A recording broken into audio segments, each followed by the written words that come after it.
We have to watch out for possible infections coming now from other states, and many people need help to get their lives back to normal. But with all of that, it's clear that over the past 3 months, we have done the impossible. In the beginning, this virus hit us hard because it actually came from Europe after we were told that it was coming from China. When this started, we had more cases per capita than any state in the country or any nation on the globe. But today, we have done a full 180, from worst to first. We are controlling the virus better than any state in the country and any nation on the globe. Even more, by reducing the infection rate, we saved over 100,000 people from being hospitalized and possibly dying. Just think about that. It is an unimaginable achievement. I'm so incredibly proud of what we all did together and as a community. We reopened the economy and we saved lives because it was never a choice between one or the other. It was always right to do both. Today, we are seeing the virus spreading in many places. More people will die, and it doesn't have to be that way. Forget the politics. Be smart, open the economy intelligently, and save lives at the same time. That's what we showed works in New York. We owe thanks to so many people, to our heroes, the healthcare and essential workers, to our legislature, our colleagues in New Jersey, Connecticut, and neighboring states, local governments, the Army Corps of Engineers that did a great job, and most of all, to the great people of the state, who rose to the occasion, who joined hands, and did what they had to do. I want to thank all the people that helped me personally. My team in state government, led by Melissa DeRosa, with Rob Mahica, Dr. Zucker, Jim Malatras, Stephanie Benton, Linda Lacewell, Gareth Rhodes, Jill DeRosier, Larry Schwartz, and so many, many more. I want to thank my Cara, Mariah, and Michaela for keeping me grounded and making me laugh at times that I thought I would cry. Thank you to all the people who send me letters and tweets and wave on the street or give a thumbs up. I can't express how much it means to me. Your energy keeps me going, and your smiles lighten my soul, and I thank you. To the 59 million viewers who shared in these daily briefings, thank you. Thank you for giving me the benefit of the doubt. Thank you for believing in me and giving me support. Good Lord knows I needed it. And don't worry, I'm not going anywhere. Someone said to me they were concerned because she relied on me to know what was happening. I will still do what I do. We just don't have to do it every day. And that's a good thing. And let's hope it stays that way. I know this period has been incredibly hard on all of us. I thought about it every day as climbing a mountain, the Mount Everest of social challenges. 42 days up the mountain and 69 days down the other side. Every step, every day hurt and was hard. It was frightening and sad, but I really believe we will be the better for it. I believe we are. I was talking to Michaela the other day. She was supposed to graduate from college this year, and she was going to have a great ceremony and a big party. And I said that I was sorry that she would miss that, but she said something interesting. She said she was disappointed about missing the ceremony, but that she had learned a lot over these past 3 months. She learned about herself, she learned about government, she learned about people. That she had gotten an education just when she thought her education was over. She's right. And after 62 years, when I thought that I had seen it all, I got an education too. A few weeks ago, I had been thinking that I was disappointed that we didn't get to unveil our new state seal that our legislature just changed to add the words e pluribus unum, out of many one. We did it back in April because we thought the country needed to remember at this time of division that Americans are one, that we are united. to remember that our nation's founding premise and enduring promise is unity. But then I realized in many ways we did something even better. We didn't just put the words on our state seal. We made the words come true. We made the words come to life.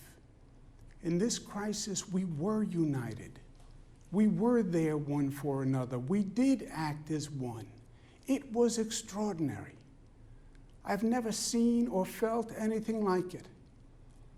I ask myself, and today I ask you, why did it take a crisis to bring us together? Why does government usually appeal to the worst in us rather than the best? Why do our politics today play to our fears and weaknesses rather than appeal to our strengths? Why doesn't government challenge us to reach higher and speak to our better angels? Why can't it motivate us by love rather than hate? Why doesn't government urge us to realize we are members of the same community, the same family, and that we all benefit when we work together?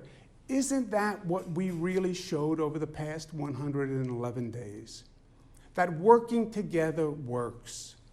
That the only way forward is if I protect you and you protect me. I wear a mask for you and you wear a mask for me. If you care for me and I care for you. We showed that in the end, love does win. Love does conquer all. That no matter how dark the day, love brings the light. That is what I will take from the past 111 days. And it inspires me, and energizes me, and excites me. If we could accomplish together what we did here, this impossible task of beating back this deadly virus, then there is nothing that we can't do.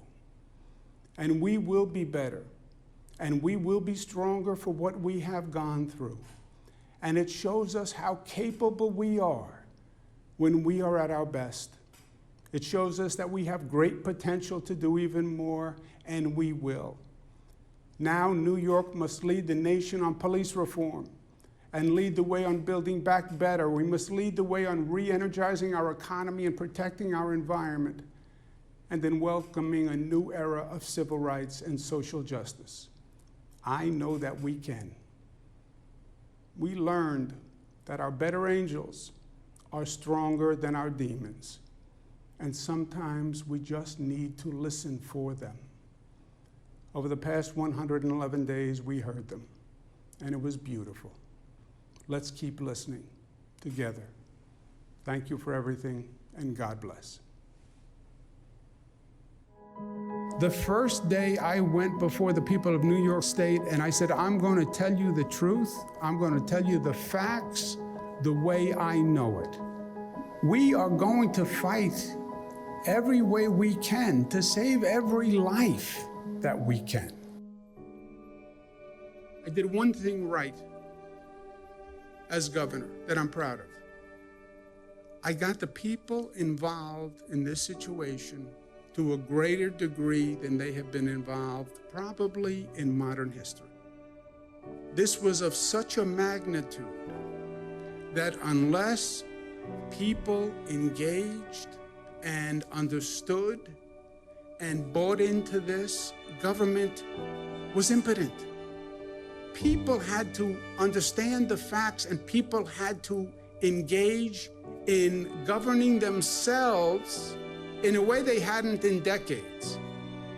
And 10 years from now, you'll be talking about today to your children or your grandchildren, and you will shed a tear because you will remember the lives lost, and you'll remember the faces, and you'll remember the names, and you'll remember how hard we worked and that we still lost loved ones. We changed that trajectory. I didn't even know it was possible at one time. It's about what people decide to do and what people have decided to do. They have brought this infection rate down. Nurses, doctors did a phenomenal job. First responders did a phenomenal job. Essential workers did a phenomenal job. But that rate came down because people changed their behavior. You have 19 million people in New York. They decided on the facts that they would comply. And they've done things I would have never dreamed that they would do.